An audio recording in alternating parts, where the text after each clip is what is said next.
Assalamualaikum warahmatullahi wabarakatuh. Para pemirsa dan pemerhati pompa dan pecinta channel TBA Pumps. Kembali saya dengan Supriyadi. Pada hari ini saya akan menyampaikan materi kavitasi dan NPSA yang terjadi di sistem pemompaan. Baiklah, kita akan mulai materinya ya. Yang pertama yang ingin saya sampaikan adalah mengenai kavitasi itu apa ya. Kavitasi itu adalah suatu fenomena atau kejadian di mana kondisi air atau liquid pada saat itu mengalami tekanan yang rendah atau sangat rendah ya, atau minus bahkan ya dalam hal ini. Kemudian dia akan timbul gelembung udara pada saat dia mengalir pada satu tempat di mana tempat itu adalah tekanan menjadi normal, maka gelembung udara itu akan meletup ya, atau pecah ya, kolaps. Ketika dia kolaps atau pecah, maka apa yang terjadi adalah si gelembung udara itu akan memukul-mukul atau menghantam impeller pompa atau bagian hidrolik dari para pompa, dan pada akhirnya terjadilah apa yang disebut dengan kavitasi atau kerusakan korosi daripada impeller. Kavitasi ini adalah suatu perubahan, juga suatu perubahan fase dari air ya. Ketika air mengalir tadi ya, pada awalnya adalah liquid atau cairan, kemudian pada saat tekanan rendah atau minus, kemudian terjadi gelembung. Ketika gelembung pecah, maka menjadi fasenya adalah gas atau uap ya, yang terus menerus menghantam ya. Berikut ini saya akan tunjukkan satu pengujian terhadap terjadinya gelembung udara pada tekanan negatif ya, yaitu pada satu demo ya. Di situ ada bejana akrilik atau bejana kaca yang kemudian dikondisikan untuk bisa dihisap dengan namanya kompresor. Jadi ada kompresor akan menghisap udara sehingga tekanan itu menjadi minus terus minus gitu ya, dan temperatur dibiarkan normal, yaitu 25 atau 26 derajat Celcius atau normal temperatur. Namun dari posisi awalnya 1 atmosfer kemudian diturunkan terus menjadi 0 minus 0,85 kg per cm persegi atau hampir mendekati 1 atmosfer, minus 1 atmosfer, mendekati ya, belum sampai. Dan sebelum itu terjadi gelembung udara akan muncul nanti di ini ya. Coba kita lihat di kita punya video ini ya. Pressure gauge, sebenarnya bukan pressure gauge namanya, yaitu compound gauge ya, atau gauge yang bisa negatif ya, tekanan negatif. Jadi itu bisa dilihat di display atau di semacam ini video, dan terus dihisap ya, dengan udaranya diambil, dibikin vakum ya, terus vakum. Nah, mulailah pada 0,7 ya menuju ke 0,75 kg per cm persegi minus ya, itu sudah mulai terjadi gelembung udara, dan pada titiknya 0,85 kita bikin berhenti atau stop ya, sehingga kita bisa merasakan temperatur tetap dingin ya, tapi gelembung udara kayak mendidih ya.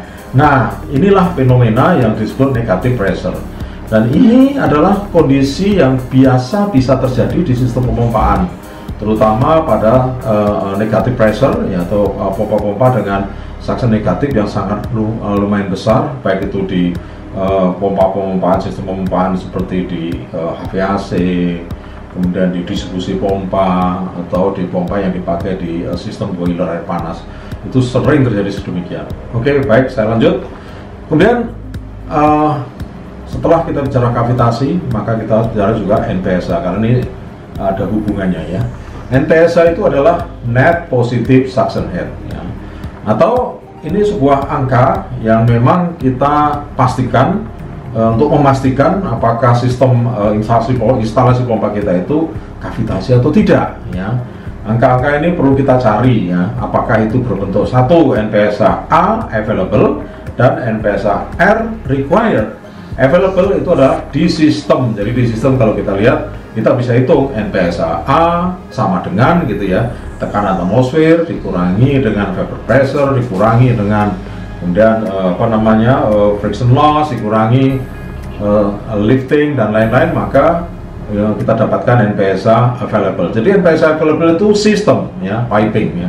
Sedangkan NPSA R itu adalah net positive suction head yang ada di datasheet pompa atau ada di pompa, dan biasanya diberikan oleh manufacturing. Jadi manufacturing memberikan angka NPSA R itu kepada kita, kemudian kita hitung seperti apa perbandingan antara NPSA A dan NPSA R. Lanjut, ini gambaran hanya grafik sederhana yang menunjukkan adanya hubungan antara tekanan uap dan temperatur. Jadi makin tinggi temperatur liquid, maka akan menjadi makin tinggi tekanan uapnya atau vapor pressure-nya. Karena vapor pressure itu menjadi pengurang daripada angka NPSA A maksud saya, maka itu makin tinggi temperaturnya, maka angka NPSA menjadi lebih kecil. Ketika NPSA lebih kecil atau bahkan lebih rendah daripada tekanan uapnya, maka disitulah yang disebut titik kritis kavitasi. Baik, kita lanjut. Kemudian ini adalah gambar pompa, terus kemudian ada garis ini ya. Garis ini hanya menunjukkan distribusi tekanan ya, atau perubahan tekanan. Pada saat awalnya meskipun dia positif, airnya tekanan di atas 1 bar. Biasanya kalau static pressure itu memang sebelum pompanya jalan, pressure gauge di sisi hisap itu menunjukkan angka positif.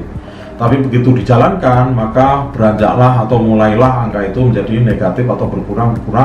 Bahkan kalau memang sangat parah instalasinya, terjadi kavitasi, maka itu menjadi minus ya di titik sisi hisap pompa. Nah, pressure gauge atau disebut compound gauge biasanya itu kita pasang di sisi suction untuk memastikan apakah dia negatif berapa ya. Terutama kalau kita penasaran ini pompanya kavitasi tapi flow nggak capek, sering dikomplain. Nah, kita mesti cek di sisi hisapnya nih. Ya, sisi hisapnya kalau beres ya beres, kalau nggak beres pasti di situ menjadi penyebab ya. Dan ketika masuk ke pompa, pressure itu akan drop sangat rendah sekali ya. Ini namanya pressure minimal. Ketika pressure minimal ini harus selalu lebih tinggi daripada pressure vapor atau pressure uap, tekanan uapnya. Kalau tekanan uap itu ternyata kebalik lebih tinggi, itu pasti kavitasi, melewati titik kritis namanya ya. Terus berikutnya ketika dia sudah masuk ke impeller, dan masuk ke volute-nya, maka tekanan akan naik karena di situ ada perubahan kinetik ya, dari potensial menjadi kinetik menjadi potensial lagi, sehingga tekanan pressure keluar dari power pompa setelah kita pasang pressure gauge cukup tinggi. Lanjut, kemudian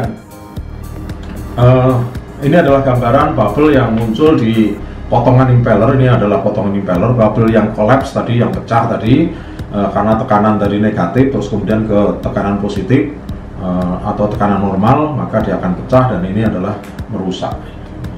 Sekarang saya ada video video kavitasi yang menunjukkan terjadinya kavitasi pada satu pompa yang dibuat sedemikian rupa ya, tadi ya, yang tes tadi ya, pompa yang diuji di situ pakai kaca ya, ada impellernya bisa dilihat jadinya.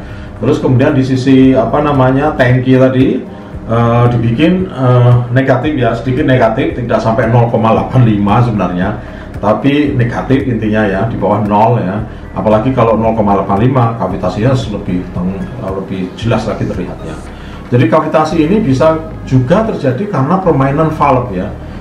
Ketika kita tutup mungkin baik-baik saja, suara pompa enak, nyaman gitu ya. Tapi begitu kran atau valve-nya kita buka, maka terjadi kemprosok atau suara lebih keras gitu ya. Karena ada bubble-bubble yang begitu banyak masuk ke impeller, tekanan di pressure gauge ini akan goyang-goyang gitu ya. Lalu kemudian flow-nya sebenarnya tidak tercapai. Ya, ini kondisinya. Jadi simulasi ini hanya menunjukkan gelembung udara itu kayak apa sih di impeller ya. Ya, ketika kran atau valve-nya dibuka ya. Ketika dibuka, makin dibuka, flow naik kan. Ketika flow naik, NPSA otomatis naik. Nah, ini bisa kita lihat di kurva-kurva NPSA yang kita miliki. Jadi kita lihat bahwa gelembung udara itu terjadi di sana. Nah, ini muncul. Nah, gelembung-gelembung udara itu. Nah, gelembung udara inilah yang disebut fenomena kavitasi ya. Oke, lanjut. Nah. Terus bagaimana untuk menghitung NPSA A? Di awal tadi sudah kita sampaikan sekilas bahwa NPSA sama dengan pressure static atau pressure atmosfer dikurangi pressure vapor pressure dibagi rugi karena ini berbentuk meter satuannya, sedangkan PS dan PV itu dalam keadaan kilogram per sentimeter persegi. Kemudian HS itu adalah static lift ya, atau ketinggian hisap ya, level air ke sumbu pompa atau letak datumnya. Kemudian dikurangi head loss itu adalah friction loss dari titik 1 ke titik 2. Head loss dari titik 1 ke titik 2, sebelumnya di materi sebelumnya kita sudah belajar mengenai friction loss ya. Tentu saja ini bisa kita hitung dengan sangat mudah, sehingga dengan keadaan ini kita mendapatkan NPSA ya.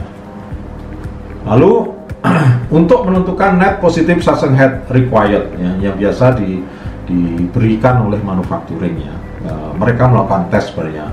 Pompa itu dites pada kondisi flow yang atau speed dan flow yang tetap ya.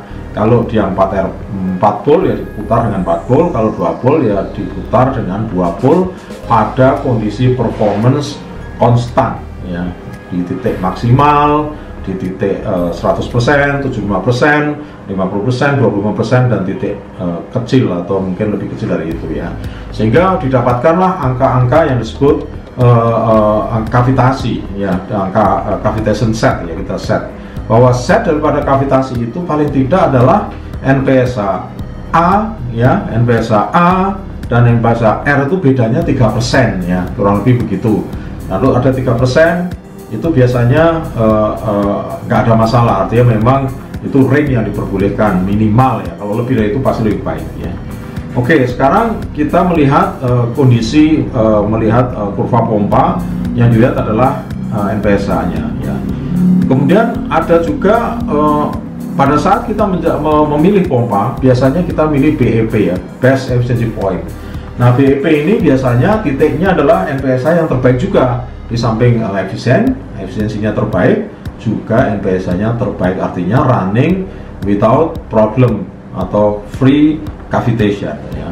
Dan itu dihitung NPSA plus 3% drop head dropnya.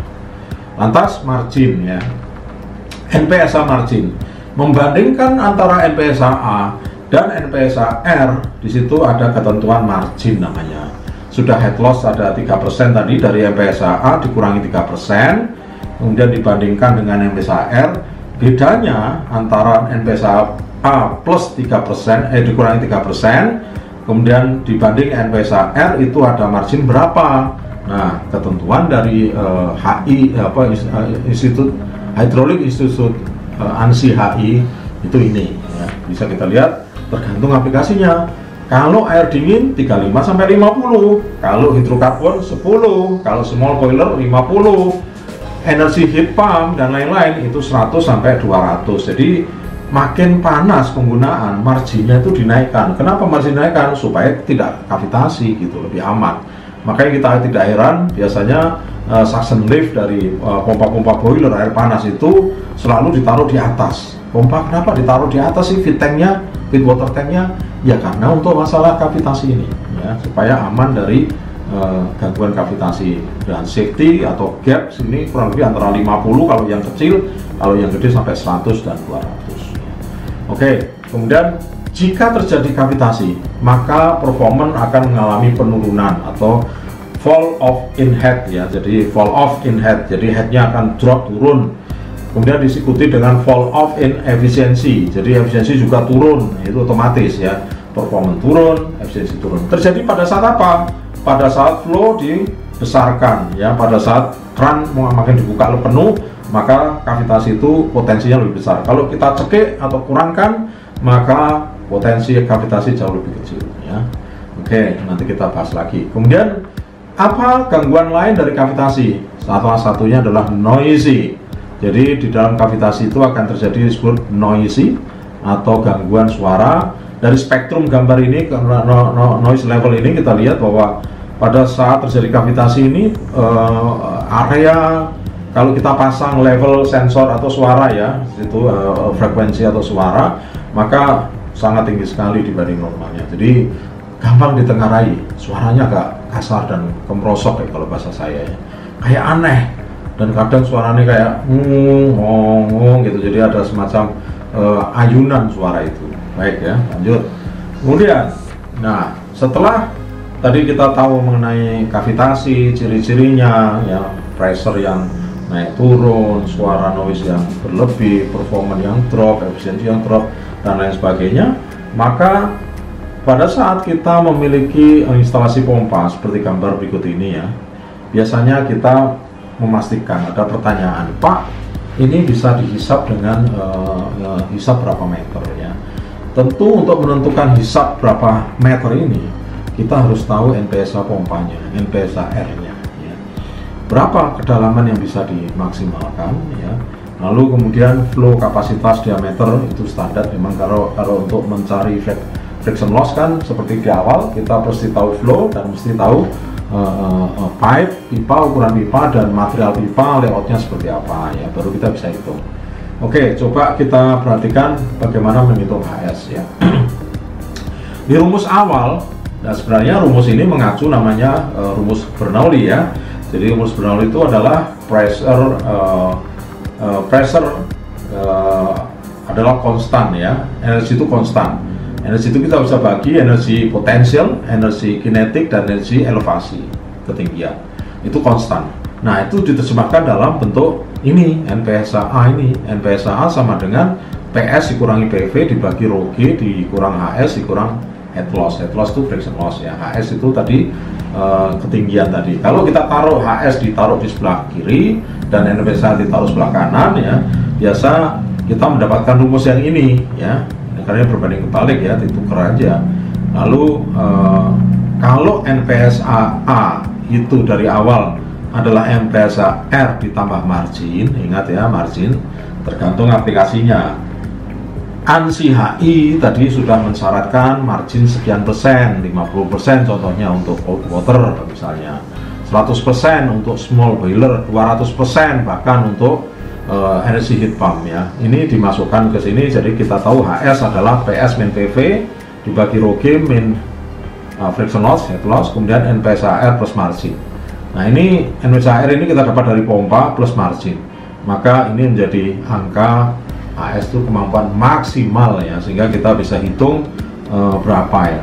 Tentunya kita dengan mudah dari rumus ini menghitung ya, pressure statik ya 1 ATM ya. Katakan kita akan berubah dalam menjadi 1 kg per cm persegi misalnya ya, karena 1 bar. PV berapa tekanan uapnya, kita harus tahu berapa ini, kemudian dibagi rho G. Head loss kita cari friction loss ya, 0, sekian mungkin ya. Kemudian NPSA R kita dapetin dari data pompa dan margin dari ANSI HI yang tadi ya. Itu cara menghitung suction lift ya. Kemudian kita masuk ke specific speed ya, atau putaran spesifik ya. Di dalam putaran spesifik itu biasa kita menentukan jenis-jenis impeller atau tahu impellernya, impeller yang ini atau yang ini, tergantung QBEP atau kapasitas pada base efficiency point dan juga NPSA R. Jadi kita melihat rumusnya seperti ini. Putaran spesifik sama dengan putaran dikali akar kapasitas pada base efficiency point dibagi G kali NPSA R dipangkat 0,75. Secara umum angkanya antara 2,5 sampai 4 ya. Kalau putaran spesifik makin besar, otomatis NPSA-nya R-nya itu kecil sebenarnya. Jadi kalau kita mau ngecilin NPSA R, maka desain impellernya disesuaikan sedemikian rupa supaya impeller edge-nya itu atau impeller inlet-nya itu, sisi masuknya itu mungkin dibesarkan, atau jenis impellernya dibuat yang bukan sentrifugal, yang radial, mungkin agak mixed flow atau axial flow dan lain-lain. Jenis-jenis impeller ini menyebabkan memperbaiki kondisi NPSA R ya, karena kalau makin kecil NPSA R maka kemungkinan untuk bisa menghisap lebih baik. Baik, lanjut.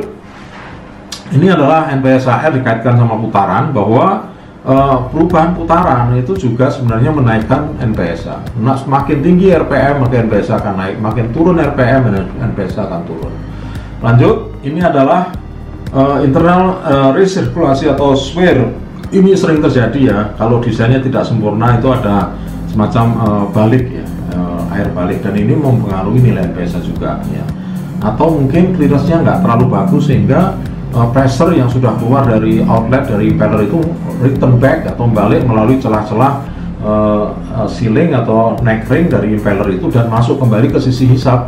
Ini yang menyebabkan resirkulasi ini menurunkan kemampuan atau NPSA atau performance biasanya akan drop. Baik, lanjut. Ada beberapa pilihan pompa, ada multi stage, ada single stage, ada juga double stage dan lain-lain ya. Multi stage, double suction juga ada, single suction juga ada. Pompa multi stage itu cenderung biasanya pompanya lebih kecil ya dibandingkan double stage ataupun single stage ya. Dan di sini ada beberapa kaitannya sama putaran spesifik dan berapa sih best efficiency point flow-nya yang tepat untuk jenis pompa ini. Jadi ini hanya grafik untuk menunjukkan hal itu.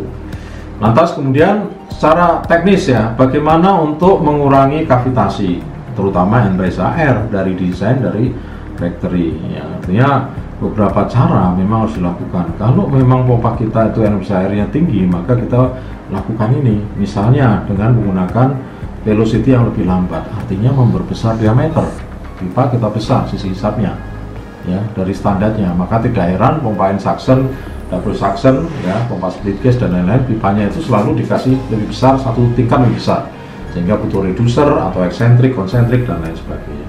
Gunakan impeller dengan double suction ya, ini biasanya untuk mengurangi itu dan juga getaran ya. Yang berikutnya menggunakan impeller dengan suction edge yang lebih besar, artinya lubang masuk impellernya itu gede ya. Kan ada pompa yang beberapa standar seperti ANSI ya, itu kecil, tapi kalau menggunakan DIN lebih kecil, tapi kalau ISO standar biasanya besar. Nah, ISO standar itu untuk flow dan head yang sama. Standar ISO itu biasanya impeller design daripada suction edge-nya itu lebih baik, sehingga NPSA-nya lebih turun sedikit ya. Kemudian gunakan pompa dengan lebih besar. Jadi kalau selection pompa itu mengkhawatirkan terjadi kavitasi, maka kita pilih pompa dengan one step ahead ya, lebih besar ya. Atau bisa juga dipasang dengan impeller yang dipasang semacam ulir ya, jadi namanya induction ya. Itu untuk membantu menarik air sehingga NPSA jadi lebih baik. Yang berikutnya adalah dibikin booster atau panel. Lanjut ya. Reduction NPSA pembandingan impeller daripada double suction melawan single suction kurang lebih adalah 27%. Itu dilihat dari NPSA dan putaran spesifik ya. Lanjut. Kemudian kalau double suction kita bisa melihat adanya splitter ya. Di sini ada splitter ya. Splitter ya, sehingga air yang masuk ke sini kecepatannya rata ya dibanding yang sini, sehingga nyaris ya turbulensi atau swirl yang terjadi di impeller yang mengakibatkan getaran itu menjadi lebih kecil. Kita lihat di sini ada radial force-nya pada end suction pompa centrifugal single stage ini besar, sedangkan yang double suction lebih kecil. Jadi pompa double suction itu lebih baik, di getarannya lebih baik, arah alirannya lebih baik, NPSA-nya pun lebih baik, ditunjukkan dengan grafik tes. Lanjut. Kemudian kita bisa lihat ini adalah foto CATIA atau CFD atau 3D-nya ya. Kita lihat ya sekilas saja. Dan kavitasi, fenomena kavitasi ini menyebabkan ini erosi di impeller ya. Dideteksi tadi sudah saya ceritakan, adanya noise, performance drop, pressure gauge yang goyang. Nah, sekarang kita lihat di sini fenomena kavitasi ya. Bisa deteksi dari mana ya? Contohnya getaran yang unnecessary lah, cukup besar gitu ya. Kemudian performance pompa itu drop, efisiensi drop, tidak stabil, kadang air kencang, kadang enggak gitu ya. Pressure gauge goyang-goyang, lalu impeller bagian dalamnya mengalami kerusakan atau erosi. Nah, power consumption turun ya. Memang terjadi kavitasi itu seolah-olah bebannya kurang sehingga menjadi abnormal dan turun ya. Itulah kavitasi yang bisa deteksi dengan mata, dan ini adalah beberapa kavitasi yang kita lihat di lapangan ya, seperti ini ya. Memang cukup signifikan ya, kavitasi itu menyebabkan kerusakan yang cukup parah ya. Kemudian di sini juga ada ya kavitasi juga ini, karena kavitasi jadi rusak impeller. Oke, sekian dulu mengenai kavitasi. Saya harapkan Bapak dan Ibu para pemirsa pompa bisa belajar, atau paling tidak saya bisa memberikan sesuatu untuk bisa share ya. Jika ada pertanyaan, ditulis di komen dan